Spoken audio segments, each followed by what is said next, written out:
The large metal ship landed on a grassy field outside the United Nations building in New York. People from all over the world watched on screens as the strange door opened. 7 different aliens walked out, each looking more unusual than the last. The leader, Ambassador Krell, stood twice as tall as a human. His gray skin was rough like stone, and his 4 yellow eyes blinked in the Earth's sunlight. Captain Helena Chen waited at the bottom of the ramp. She was chosen to speak for all humans. At 5 feet tall, she looked tiny next to Krell, but her back was straight and her eyes were sharp. "Welcome to Earth," she said with a smile. "We hope this meeting starts a friendship between our worlds." Krell looked down at her with cold eyes. "The galactic hegemony accepts your welcome. We have studied your planet for some time now. We are ready to discuss the terms of your entry into our alliance." The world leaders sitting behind Helena shifted in their seats. This was not what they expected. Inside the large meeting room, Krell showed pictures of 7 alien species who ruled over hundreds of planets. The hegemony brings order to the galaxy. Each new species must find their proper place. Helena listened carefully as Krell explained what Earth must give up: 40% of all metals and fuels, limits on spaceships, and hegemony officers watching over all Earth science projects. In return, Krell said, "We will protect you from the dangers of space." "We need time to think about your offer," Helena said politely. Krell nodded and left the room. As soon as the door closed, arguments broke out among Earth's leaders. "They're not here for friendship. They want to control us," shouted the African Union president. "But their ships are massive. Their weapons must be far beyond ours," said the European leader. The Chinese premier stood up. "Not so far beyond as they think. Our deep space radar picked up their approach 3 years ago. We have been preparing ever since." Helena nodded. "They only saw what we wanted them to see. Their scans missed our lunar bases and asteroid operations. They think we're weaker than we are." When the meeting with Krell started again the next day, Helena spoke carefully. "We have concerns about some of your terms. Perhaps we can discuss changes that would." Krell slammed his large hand on the table. "There will be no changes. The terms are fair for a species as primitive as yours. Many others have joined us with far more strict conditions." "And if we refuse?" Helena asked quietly. Krell's upper lip curled back, showing sharp teeth. "Then we will take what we need. Your military would fall in days. Resistance would be inadvisable. We have conquered systems far more advanced than yours." The room went silent. Helena stood up slowly. Though she was half Krell's size, everyone in the room felt something shift in the air. "Ambassador," she said, her voice now steel, "if it's war you want, then we'll give you a war. One you'll never forget." The words went out across all channels, to every home on Earth, and accidentally through the aliens' own communication systems. Within hours, they became humanity's battle cry. Krell and his team left Earth that day, certain they would return soon to an easy victory. They were wrong. 3 days after the aliens left, they returned with 20 large warships. The ships moved into positions around Earth, their weapons aimed at major cities. Admiral Hiroshi Yamamoto sat in the hidden control room deep under Mount Fuji. Screens showed the alien ships in orbit. His fingers tapped lightly on the wooden desk as he watched. "They think this will be easy," he said to his officers. "Let them believe that for now." For the last 3 years, since the first detection of alien ships at the edge of our solar system, Earth had been getting ready. Old missile silos were empty. Mountain bases appeared abandoned. Space stations looked broken and unused. But it was all a trick. The aliens sent a message to all Earth channels. Ambassador Krell's face filled screens worldwide. "People of Earth, surrender now and many lives will be saved. You have 1 hour to order your leaders to accept our terms." Admiral Yamamoto picked up his secure phone. "Activate Prometheus Protocol." On the far side of the moon, hidden from Earth and alien scans, Dr. Fatima Okik pressed her hand against a scanner. A large door slid open, revealing a room filled with glowing blue equipment. Prometheus protocol activated, she confirmed. Quantum Defense Network online. The network connected all of Earth's hidden weapons through quantum computers. The system could think and adapt faster than any alien technology. In orbit, the alien ships fired their first shots. They expected to hit Earth's weak outer defenses and then move closer. Instead, invisible shields flashed into existence, absorbing the energy weapons. "Impossible," shouted the Vraxian commander. "Their technology is primitive. Our scans showed nothing like this." On Earth, hidden doors opened in mountains, oceans, and forests. Small, fast attack ships launched by the hundreds. They were smaller than the alien vessels but much quicker. The ships, piloted by Earth's best pilots, moved in patterns that confused the aliens. "They do not follow standard attack formations," said an alien officer. "Their movements make no sense." The human ships darted around the larger alien vessels like angry bees. They fired precise shots at weak points that Earth scientists had identified from studying the alien ship designs. 3 massive alien battlecruisers exploded in the first 30 minutes of battle. The rest pulled back to regroup, shocked by the unexpected resistance. In the Hegemony War Council, General Vorax slammed his fist down. "How did we miscalculate so badly? These humans fight like they have nothing to lose." Tactical analyst Ziv, a smaller alien with 6 eyes and blue skin, looked worried. "I've been studying their history. This species has fought wars against itself for thousands of years.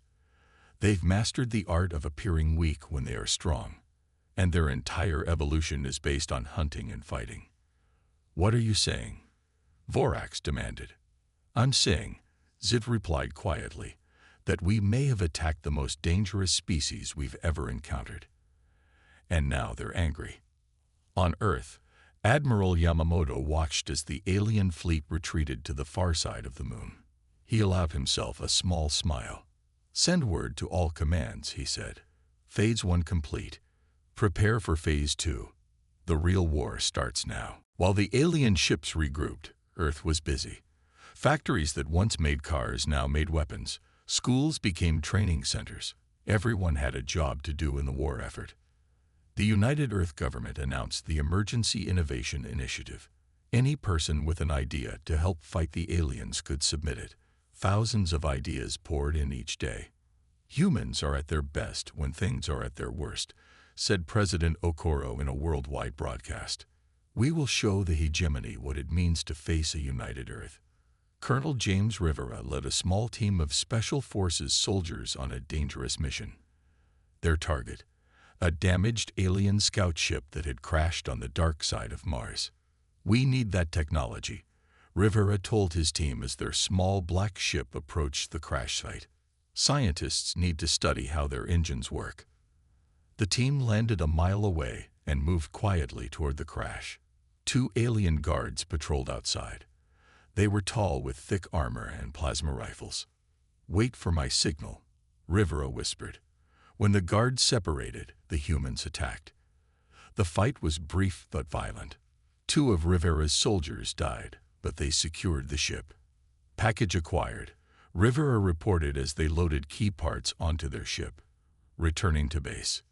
Meanwhile, in a lab under the Antarctic ice, Dr. Eliza Mbeki studied alien communication signals. After 3 days without sleep, she made an important discovery. All 7 alien species evolved on similar planets. She explained to military leaders via secure video. Same gravity, similar air, same types of suns. They'd never needed to adapt to different conditions. She showed comparison charts. Their technology is more advanced than ours in many ways, but it's designed to work in only one type of environment. Ours works everywhere. Underwater, in space, in extreme heat or cold. Admiral Yamamoto nodded. "So they lack adaptability." "Exactly," Dr. Mbeki said. "They follow fixed patterns. Their tactics are by the book. They expect us to do the same." The Admiral smiled. "Then let's throw away the book." 2 weeks later, the Hegemony launched their second attack. They expected humans to defend Earth directly. Instead, they found an empty space where Earth's fleet should have been. "Where are they hiding?" demanded Commander Krell. His answer came when human ships suddenly emerged from hiding places throughout the solar system. Some had been hiding in asteroid fields. Others used Jupiter's radiation storms as cover. Small mining ships had been converted to carry powerful bombs. On Mars colony, engineer Miguel Sanchez had a creative idea.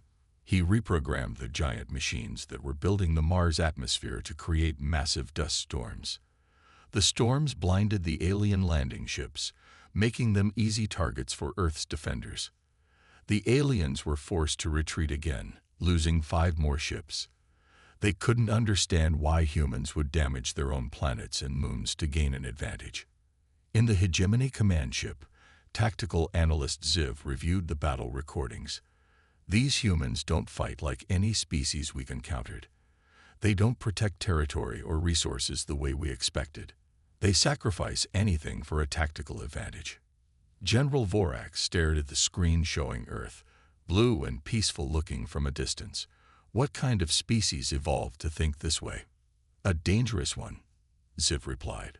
"One that evolved as both predator and prey. One that has been fighting itself for its entire history." On Earth, Colonel Rivera delivered the alien technology to the scientists. "What can we learn from this?" he asked. Dr. Mbiki smiled. "Everything. Their weakness is that they expect us to think like them. But we never will." After 2 failed attacks, the Hegemony tried a new approach: hacking Earth's defense systems. Their best computer experts sent powerful virus programs through space toward Earth's satellites and communication networks. Commander Weilin, head of Earth's Cyber Defense Division, watched the incoming attack on her screens. She was young for her position, only 32 years old, but she had been stopping hackers since she was 12. "They think they're so smart," she said with a smile. "Let's show them something new." Wei had created Project Babel, a security system unlike any other. It used Earth's 7,000 languages and countless cultural references as security keys. English mixed with Swahili, Chinese characters with Navajo codes, internet memes with ancient poetry. The alien viruses hit this wall of human culture and failed. Their translation computers could not understand the jokes, slang, and cultural references that protected Earth's systems. "What is this nonsense?" shouted the chief Hegemony programmer. "Their security makes no logical sense." Meanwhile, a team of human hackers working from a hidden base in Iceland found a weakness in the alien systems. The Hegemony, never having faced serious cyber attacks from other species, had simple security. Their computers were powerful but had few backup systems. They never expected anyone to attack them this way. Wei explained to Admiral Yamamoto. "They've been the strongest for so long. They got lazy." Earth launched its own cyber attack. The Iceland team sent a virus that looked like routine system updates. Within hours, the entire Hegemony fleet lost communication with each other. Ship commanders couldn't receive orders or coordinate attacks. During this window of confusion, Admiral Yamamoto launched Operation Hornet's Nest. Hundreds of tiny one-person fighter ships launched from Earth bases. Each was piloted by a volunteer who knew the mission was extremely dangerous. The human pilots flew their small ships directly at the largest alien vessels. They were too small to be hit by the big alien weapons, and too many to be stopped by the smaller guns. The Vraxian commanders couldn't understand what they were seeing. In their military, no one would volunteer for such a dangerous mission. Soldiers followed orders from above, with each rank obeying the one above it. But these human pilots made quick decisions on their own, changing plans when needed without waiting for permission. A Hegemony officer was captured when his escape pod landed in the Pacific Ocean. When questioned, he seemed confused by his treatment. "Why do you give me medical care and food?" he asked. "Our leaders said humans torture prisoners." "That's not how we do things," replied his human guard. On the main Hegemony command ship, General Vorax received bad news. Not only had their computer attack failed, but human hackers had stolen information about hegemony fleet movements and weapon systems. "How can a less advanced species defeat our best technology?" he demanded. Tactical analyst Ziv had been studying human history files. Their entire history is full of smaller forces defeating larger ones through creative thinking. They are used to being the underdog. We are not. In Earth's war room, Admiral Yamamoto and Commander Wei planned their next move. "They still don't understand what they're fighting," Wei said. "They see us as one thing, humans, but we are thousands of cultures, languages, and ways of thinking all working together." The Admiral nodded. "And that is our greatest weapon." 6 months into the war, both sides faced a big problem: resources. The hegemony had planned for a quick victory. Their ships were running low on fuel and supplies. Supply lines stretching across space were hard to protect. On Earth, Dr. Yusuf Al-Fahim led the resource management team. A tall man with kind eyes and a serious face, he had once been a climate scientist before the war. "We must use everything wisely," he told world leaders. "Nothing can be wasted." Under his direction, Earth began recycling at levels never seen before. Old cars became parts for weapons. Plastic trash was turned into medical supplies. Even food scraps were carefully processed to make fuel. Civilian volunteers worked day and night alongside special robots that could break down and rebuild materials at the molecular level. Children collected scrap metal from old buildings. Elderly people sorted materials in recycling centers. The hegemony tried to stop Earth from getting resources from the asteroid belt. They sent ships to block the space lanes between Earth and the thousands of rocks rich with metals. What they didn't know was that humans had been living in the asteroid belt for decades. Small colonies of tough miners and their families had built homes inside the larger asteroids. These people, already used to harsh conditions and limited supplies, became perfect fighters. Asteroid colonist Sarah Martinez led a team of miners in modified workships. They knew every rock and hiding place in the belt. Using mining explosives as weapons, they attacked hegemony ships and then disappeared among the asteroids. "They can't catch what they can't see," Sarah told her team. "We've been hiding from government tax collectors out here for years. Hiding from aliens isn't much different." The hegemony captured Jupiter's fuel mining stations. General Vorax was sure this would cripple Earth's ships. He didn't realize humans had been developing alternative energy systems for years. Solar arrays that once powered cities were now feeding energy to military bases. Scientists brought experimental fusion reactors online, providing new power sources. Commander Sofia Mendoza created a bold plan called Operation Trojan Horse. Her team took old cargo ships, emptied them of people, and filled them with explosives and special forces soldiers. The ships appeared abandoned, drifting in space. When hegemony crews brought these ships aboard their larger vessels to take the materials, the hidden soldiers attacked from inside. 5 major alien supply depots were destroyed this way.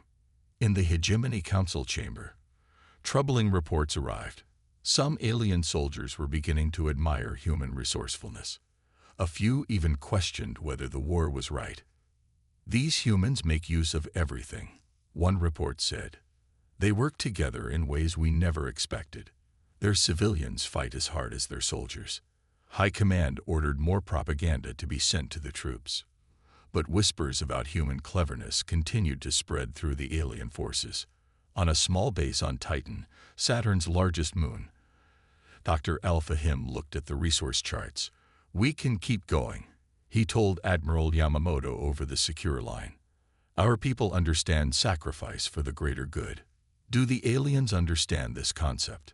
The Admiral shook his head. "I don't think they do. And that gives us another advantage." As fighting continued in space, Earth opened a new front in the war, one the hegemony never expected. UN Secretary General Omar Chandigarh, a wise man with silver hair and a calm voice, addressed not Earth's people, but the citizens of the hegemony directly. Earth's communication experts had learned how to broadcast on hegemony channels. One night, as alien families watched their entertainment screens, Chandigarh's face appeared. His message was translated into all 7 hegemony languages. People of the galactic hegemony, he said, you have been told that humans are violent savages who threaten your way of life. Your leaders started this war based on that lie. We invite you to see the truth. The broadcast showed scenes of human life. Children playing in parks, scientists working together, artists creating beautiful things, people of different colors and cultures celebrating together. We don't seek to conquer. We only wish to exist freely. Is this not the right of all thinking beings? The broadcast caused huge discussions throughout hegemony society. The Tellurians, one of the 7 member species known for their love of philosophy and art, began questioning the war openly. Their leaders demanded proof that humans were really dangerous. The hegemony high command reacted with anger. They ordered attacks on civilian targets, hoping to make humans respond with brutal revenge. They destroyed a research station on Europa, one of Jupiter's moons, killing 7,000 civilian scientists and their families. Earth's response surprised them. Instead of random attacks on hegemony civilians, human forces struck only military targets with great precision. When a hegemony hospital ship was damaged in a battle, human vessels broke away from the fight to rescue the injured aliens. These actions were recorded and shared throughout the hegemony. More and more ordinary aliens began to doubt what their leaders told them about humans. Captain Helena Chen, who had first stood up to Ambassador Krell at the start of the war, now led Earth's diplomatic team. She sent separate messages to each of the 7 hegemony species, speaking to their specific values and concerns. To the Tellurians, she spoke of art and philosophy. To the warrior Vraxians, she spoke of honor in battle. To the merchant Glish, she talked about fair trade between worlds. We must divide them, she explained to Secretary General Chandigarh. The hegemony is not one thing, just as humanity is not one thing. Each species has its own goals and values. The Askari, another hegemony species known for their healing skills, were particularly moved by videos of human doctors treating injured alien prisoners. Some Askari medics began refusing orders to support attacks on human civilian targets. In the Hegemony High Council, arguments broke out between representatives of different species. This war was supposed to be quick and justified, said the Tellurian elder. It has become long and questionable. The Vraxian Supreme Commander pounded his fist on the table. Humans are using words as weapons now. They are trying to divide us. Perhaps, replied the Tellurian, because we deserve to be divided on this matter. On Earth, Captain Chen and Secretary Chandigarh reviewed the intelligence reports showing growing dissent within the hegemony. Words can be as powerful as weapons, Chandigarh said. Sometimes more powerful. Chen nodded. We're not just fighting for our survival now. We're fighting for the truth. 1 year into the war, both sides worked hard to create better weapons. The hegemony revealed new graviton disruptors that could tear apart matter at the molecular level. Earth lost 3 major settlements before finding a way to stop these terrible weapons. In her lab deep under the surface of the moon, Dr. Fatima Okik hadn't slept in 3 days. Her team of scientists from 12 different countries worked around the clock on their secret project. We've done it, she said finally, her tired face breaking into a smile. Quantum entanglement shields are ready. This new technology, which had only been a theory before the war, could redirect energy attacks through subspace. When the hegemony fired their graviton weapons at the next human settlement, the shields sent the energy into empty space. The greatest strength of human scientists was how they worked together across different fields of study. While hegemony research was divided into strict categories, Earth's desperate situation forced unusual partnerships. Biologists worked with physicists. Historians suggested ideas to engineers.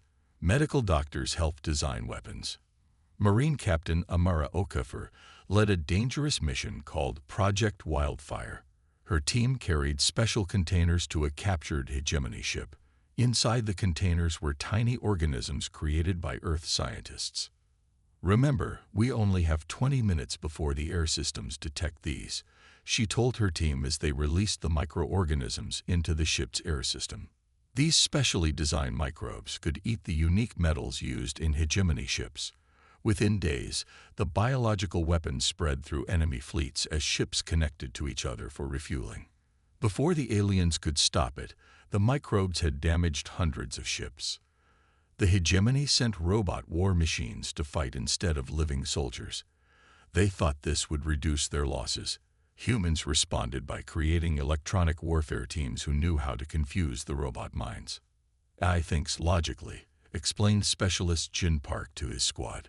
So we will be illogical. We will do things no computer would expect. The human fighters would retreat when they should attack, or charge when they should hide. They would shut down their weapons suddenly, tricking enemy robots into thinking they were dead. These unpredictable tactics confused the hegemony battle computers. Across the solar system, each human colony developed its own special technology. Mars focused on building ships that could change color and shape to hide from enemy sensors. Titan created weapons that worked in extreme cold. Mercury built powerful lasers powered by the sun. The hegemony couldn't keep up with all these different developments. Their research was done in one central location, making it slower to adapt. How do they create new technology so quickly? Asked General Vorax, looking at reports of yet another human innovation. Tactical analyst Ziv had been studying human history of scientific discovery. They build on failure. When something doesn't work, they learn from it. Our culture sees failure as shameful. Their culture sees it as a step toward success. In her moon laboratory, Dr. O'Keefe prepared to test another new device. The hegemony has better technology in many areas, she told her team. But we have something more important. We know how to improvise. 18 months into the war, both sides were getting tired. Earth still had food and weapons, but everyone was working too hard. The hegemony was having its own problems. The Tellurians and Askari species were openly saying they wanted the war to end. Admiral Yamamoto called his top officers to a secret meeting on Titan. They gathered in a small room carved from the icy moon. "It's time for our final plan," he said. "Operation Checkmate begins tomorrow." The next day, Earth forces did something strange. They stopped fighting near Jupiter's moons and pulled back toward Earth. It looked like they were giving up outer territory to protect their home planet. The hegemony leaders saw this and thought they were finally winning. "The humans are weakening," General Vorax told his commanders. "Now we finish this war. Send in all our reserve ships for a final attack on Earth." This was exactly what Admiral Yamamoto wanted.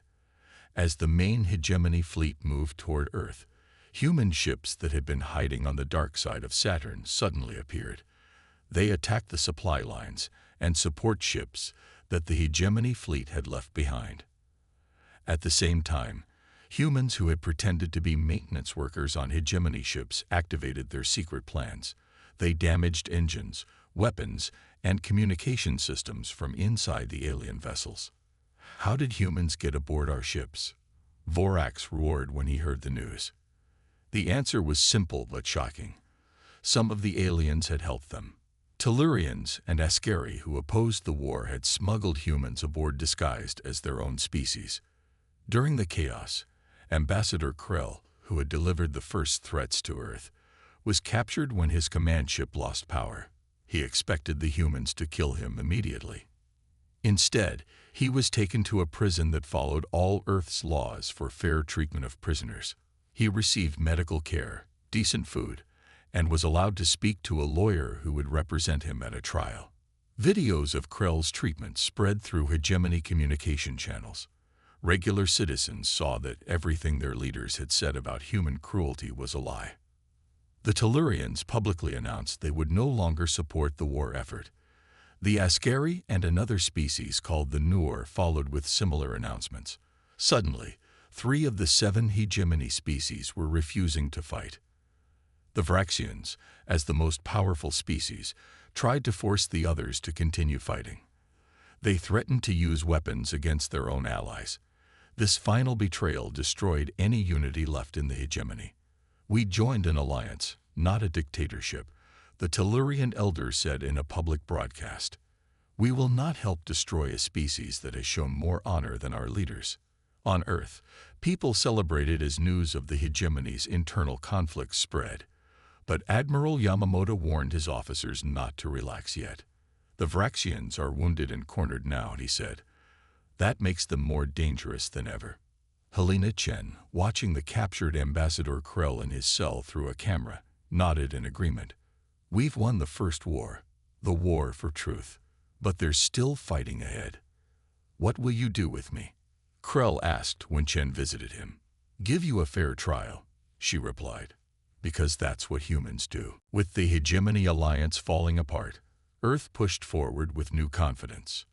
For the first time, human ships moved beyond the solar system, taking the fight to hegemony territory. Helena Chen, now promoted to admiral, led Earth's diplomatic corps in creating official alliances with the Tellurians, Askari, and Nor. Ships from these former enemy species now fought alongside human vessels. It is strange to have aliens as friends after fighting them for so long, said Captain Rodriguez as a Tellurian ship joined his battle group. But they fight well, and they hate the Vraxians more than we do. The Tellurian commander, a tall blue-skinned being named Vorla, nodded her long head. The Vraxians forced us into their hegemony centuries ago. You humans gave us the courage to break free. On the Vraxian homeworld, something unprecedented was happening. Ordinary citizens were protesting in the streets. This had never happened before in their strictly controlled society. End the human war. Tell us the truth. The protesters shouted outside government buildings. Vraxian leaders, shocked by this disobedience, sent soldiers to stop the protests. The harsh response only made more citizens join the uprising. Videos of soldiers attacking unarmed civilians spread quickly, creating more anger. Earth's new allies helped humans understand alien cultures and technologies. The alliances with each species were carefully designed to respect their unique customs and needs, rather than forcing them to follow human ways. This is not how the hegemony treated us, said an Askari diplomat. They made all species follow Vraxian rules. You humans create partnerships of equals. The final battle of the war took place not over Earth, but above Vrax itself. The Vraxian military commanders, desperate to hold on to power, prepared terrible weapons that could destroy entire planets.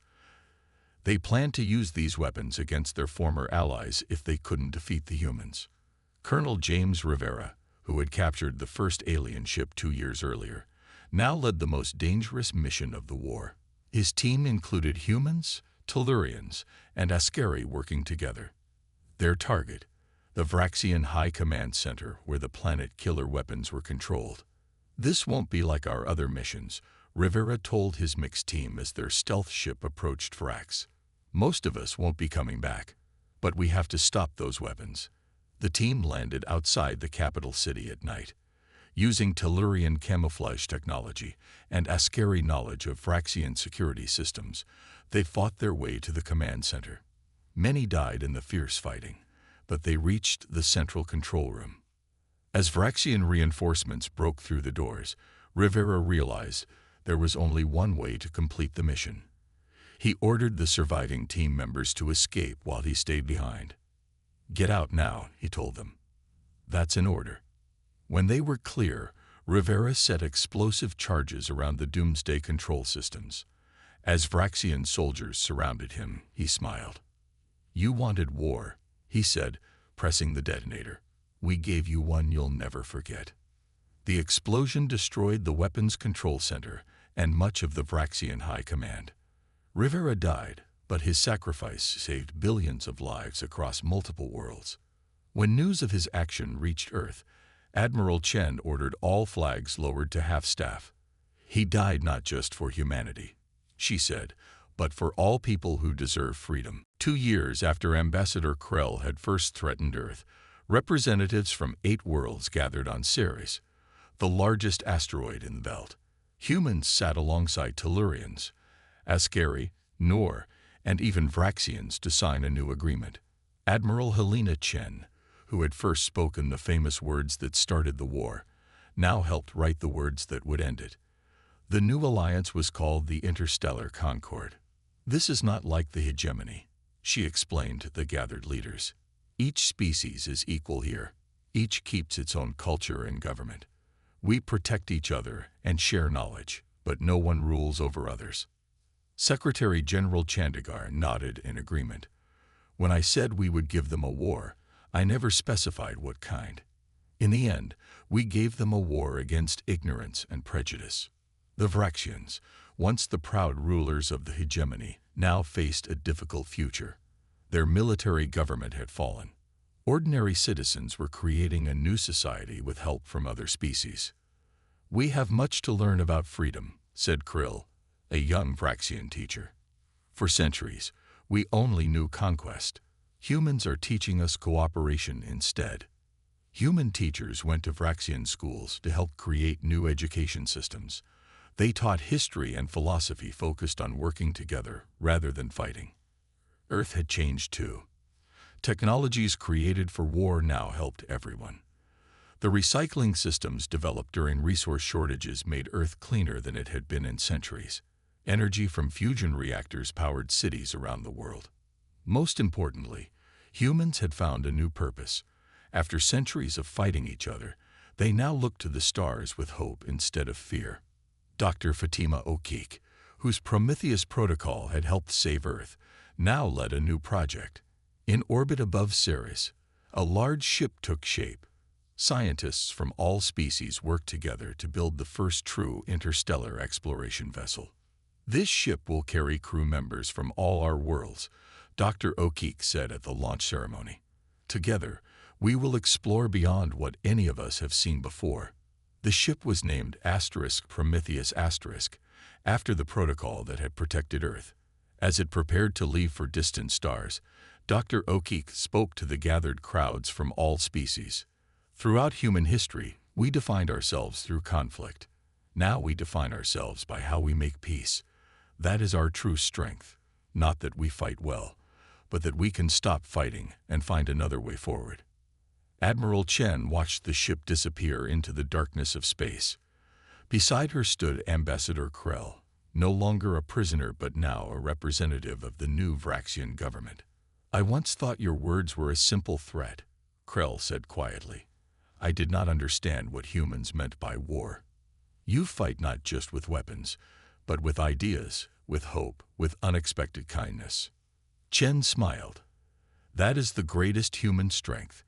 We never fight just one way. We use everything we have. Our differences, our creativity, our ability to forgive. As the Prometheus vanished from sight, carrying the future of 8 species to the stars, Chen remembered her own words from 2 years before. You want war? We'll give you a war. And in the end, humanity had given the galaxy something much more valuable than victory. They had given it peace.